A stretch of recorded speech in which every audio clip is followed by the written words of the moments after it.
Welcome back to The Breakdown with me, NLW. It's a daily podcast on macro, Bitcoin, and the big picture power shifts remaking our world. The Breakdown is sponsored by Nexo.io, Arculus, and FTX, and produced and distributed by CoinDesk. What's going on, guys? It is Saturday, March 19th, and that means it's time for the weekly recap. Before we get into the weekly recap, however, if you are enjoying The Breakdown, please go subscribe, rate, review, you know the shtick. And if you want to talk about these topics or really anything else, come join us on the Breakers Discord. You can find a link in the show notes or go to bit.ly/breakdownpod. Also, a disclosure, as always, in addition to them being a sponsor of the show, I also work with FTX. Finally, one more quick note before the show starts.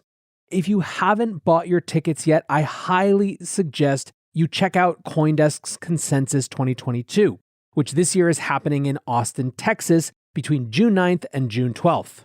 The event has voices and topics representing a huge cross-section of the crypto space. You've got your CZs and SBFs, but also Punk6529 and Cathie Wood.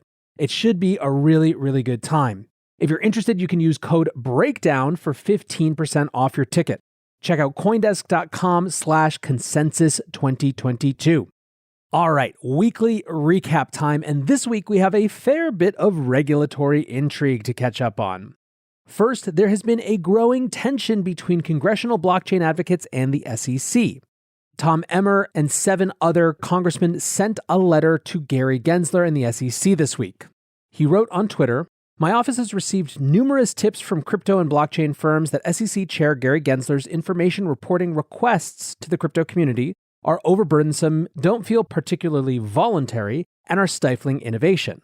This is why I sent a bipartisan letter today to Gary Gensler with Darren Soto, Warren Davidson, Jake Auchincloss, Byron Donalds, Josh Gottheimer, Ted Budd, and Richie Torres regarding the SEC's crypto information seeking process.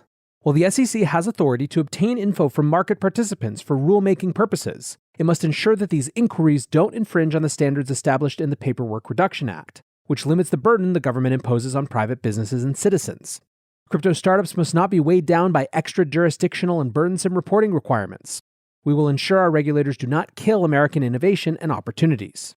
Ron Hammond, the Director of Government Relations for the Blockchain Association, said, "This is an incredible bipartisan effort for Democrats and for Republicans, led by the ranking member of the Financial Services Oversight Subcommittee, which oversees the SEC.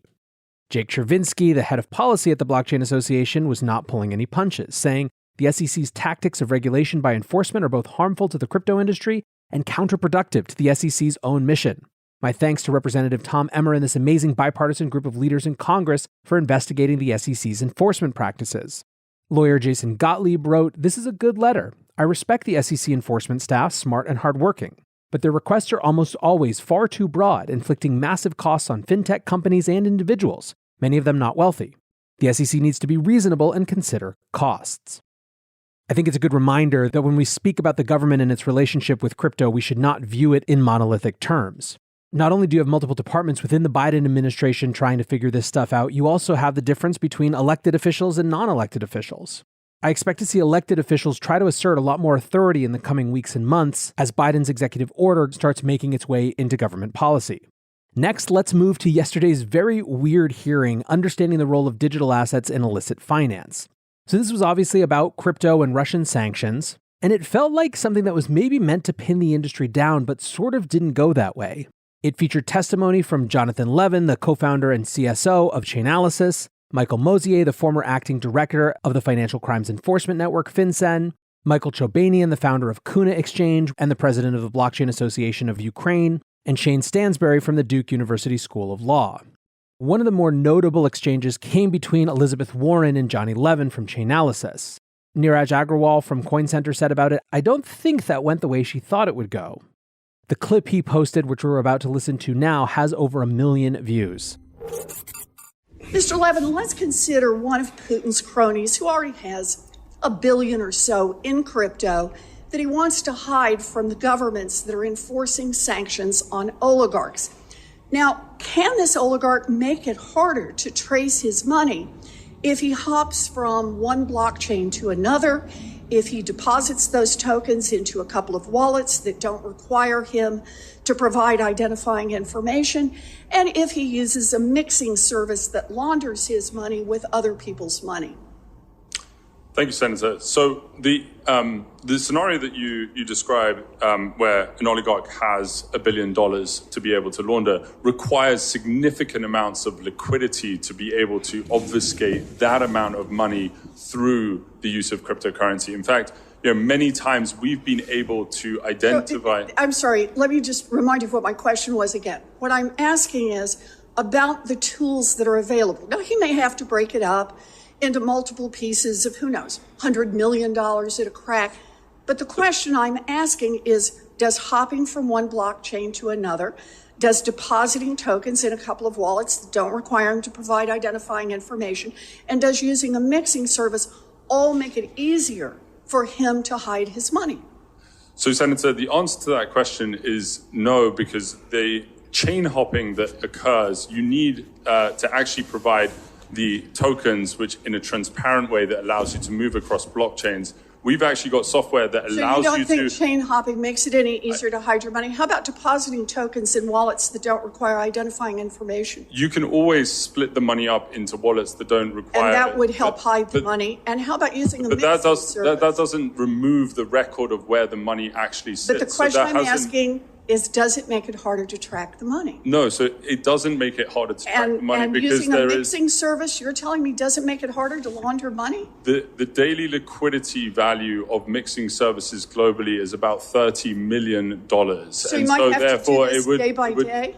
And we have done extensive work in tracking large sums of money through mixers that have led to the arrests of people and the disruption of their activity. I'm actually a little surprised by your answer, since you charge a lot of money to untangle and track assets through the system, and the system keeps developing more ways to obscure that money, and that's part of what you advertise.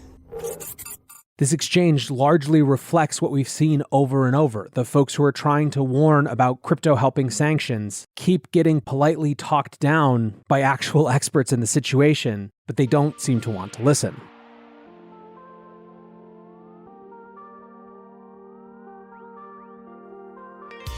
Nexo is the go-to platform for all things crypto. Invest in the hottest coins out there and start earning risk-free interest of up to 20% APR, paid out daily. Need cash ASAP but don't want to sell? Use your crypto as collateral and receive a credit line at premium rates. Open your Nexo account by March 31st and receive up to a $100 welcome bonus. Get started today at nexo.io. That's nexo.io. Meet Arculus, the next-generation cold storage wallet. Arculus secures your crypto using 3-factor authentication, providing a simpler, safer, and smarter way to store, buy, swap, send, and receive crypto. Arculus is offline cold storage. Your private keys are encrypted on the Arculus keycard and are never online. Stay safe from hackers with no cords, no charging, no Bluetooth. Just crypto security made simple. Buy Arculus on Amazon today. The breakdown is sponsored by FTX US. FTX US is the safe, regulated way to buy and sell Bitcoin and other digital assets, with up to 85% lower fees than competitors. There are no fixed minimum fees, no ACH transaction fees, and no withdrawal fees. One of the largest exchanges in the US, FTX US is also the only leading exchange that supports both Ethereum and Solana NFTs. When you trade NFTs on FTX, you pay no gas fees. Download the FTX app today and use referral code BREAKDOWN to support the show. Still, overall, as much frustration as I saw on the feed, I thought Mud2 Monarch had the right of it. They wrote, "I kind of don't get all the doom and panic on the feed. Watching the Senate hearing right now, it seems incredibly bullish to me. Republican senators are great as always, and Democratic senators, aside from Warren, seem to be pretty measured and reasonable." Senator Van Hollen writes, "I'm grateful for the hearing because I think everybody's working to get up to speed on the public policy challenges. Clearly, there are benefits, as have been described in this hearing, and there are also risks. This is an area that's here to stay." Senator Smith says Congress seems to be trying to fit crypto into existing regulatory frameworks. She then asks Johnny Levin what damage or lack of regulatory clarity has had on the industry. That is literally a pro-crypto talking point. Senator Warner says, "Candidly, I want to acknowledge that Senator Lummis's last point with our witness from the Ukraine. This has been a way to move assets to the Ukrainian people in a relatively fast way, and I want to commend that. Senator Cortez Masto asks rhetorically if anyone thinks crypto is going away, thanks Chobanian for testifying, and then asks him how Russians are using crypto to oppose Putin. I mean, these are not things you say when you've made up your mind to be staunchly anti-crypto. Our advocates in DC are making headway with policymakers. They continue to benefit from our support, and I think all of us should continue to provide it generously.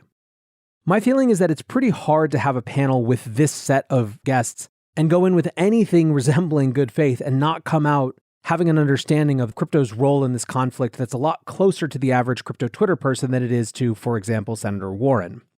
Indeed, the headlines coming out of the hearing were finally the headlines that accurately depict the situation. Bloomberg writes, crypto experts say no evidence of major Russian sanction dodging. Alas, that wasn't to be Elizabeth Warren's last word on the topic. Neeraj again tweets, a rushed, knee-jerk bill was just introduced in Congress. It flies in the face of what the industry and the administration's own experts say about cryptocurrency sanctions risk. Bill would place sweeping restrictions on persons who build, operate, and use cryptocurrency networks even if they have no knowledge or intent to help evade sanctions. The bill is called the Digital Asset Sanctions Compliance Enhancement Act, and basically it would give the Treasury Department power to compel exchanges to block transactions with all Russian wallets. Classic crypto antagonist Brad Sherman is planning to introduce a companion bill in the House. Coin Center, for their part, is not having it. They wrote that the bill would, quote, place sweeping restrictions on the cryptocurrency ecosystem under the guise of bolstering sanctions against Russia for its unjustified invasion of Ukraine. The bill would place sweeping restrictions on persons who build, operate, and use cryptocurrency networks even if they have no knowledge or intent to help anyone evade sanctions. It's called for sanctioning technologists and users merely for the act of publishing open source software or facilitating communication among network participants. This is unnecessary, overbroad, and unconstitutional. On Twitter, Peter Van Valkenburg from Coin Center went even deeper. Okay, let's go into depth on why Warren's bill A would not improve our ability to hobble the Russian government and kleptocracy, B would direct the president to sanction people for publishing open source software and powering peer-to-peer networks that undermine the Russian war. The FBI director, the White House, and the Treasury have all repeatedly said that cryptocurrencies do not have the scale, liquidity, or opacity to be a useful tool for meaningful sanctions evasion. Moreover, Mike Chobanian just testified that when ordinary Russians convert rubles to Bitcoin on exchanges, they are undermining the Russian war machine. Why would we want to stop that? The president already has plenary authority to sanction anyone.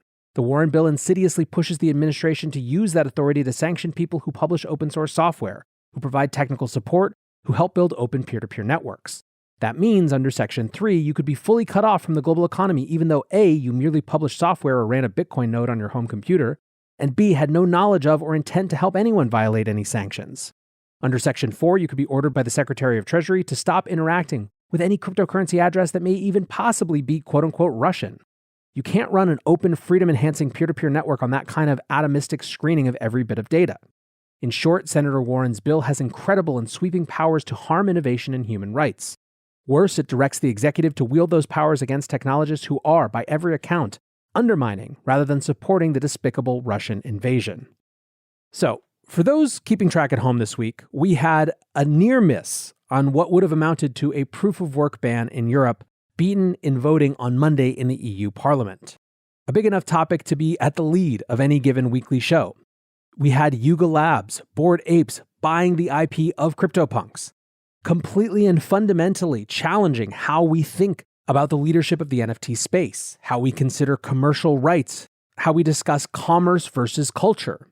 And then to top it all off, they launched their ApeCoin, a new token which has the industry chattering like basically nothing else right now. On Wednesday, we saw the Federal Reserve raise rates for the first time since 2018. This despite all the volatility in global markets based on economic sanctions against Russia, denying the world economy huge numbers of exports that it had previously relied upon. We had China's CCP signaling major support for their domestic stock market, at the same time as various parts of that country go into or remain in COVID-19 lockdowns. We had the hearing that you just heard about around crypto and sanctions, and now have a bill to fight on the same front. We have topics that I haven't even had the chance to address, like Facebook confirming, Zuckerberg himself, in fact, confirming at South by Southwest that Instagram is going to be integrating NFTs. By the way, on that, the takes come in pretty much exactly two formats. Jinxieverse writes, people on Instagram gonna get wrecked. Already infested with scammers, people's profiles hacked all the time. Wish them the best. And then on the flip side from Johan Lolos, as soon as Instagram will allow creators to mint their own NFTs on the platform, we might just make a 10-year jump in NFT adoption. Oh, and then, if that wasn't enough, Ukrainian President Zelensky signed legislation legalizing crypto. So there you go. That was the week that was. Another week in the year of absolutely everything. For now, I want to say thanks again to my sponsors, Nexo.io, Arculus, and FTX. And thanks to you guys for listening. Until tomorrow, be safe and take care of each other. Peace. Hey, Breakdown listeners, come join CoinDesk's Consensus 2022, the festival for the decentralized world, this June 9th through the 12th in Austin, Texas. This is the only festival showcasing and celebrating all sides of blockchain, crypto ecosystems, Web3, and the metaverse, and is designed for crypto newbies, investors, entrepreneurs, developers, and creators. Don't miss speakers like Cathie Wood, SBF, CZ, Punk6529, and Joe Lubin, to name just a few. Use code BREAKDOWN to get 15% off your pass at coindesk.com/consensus2022.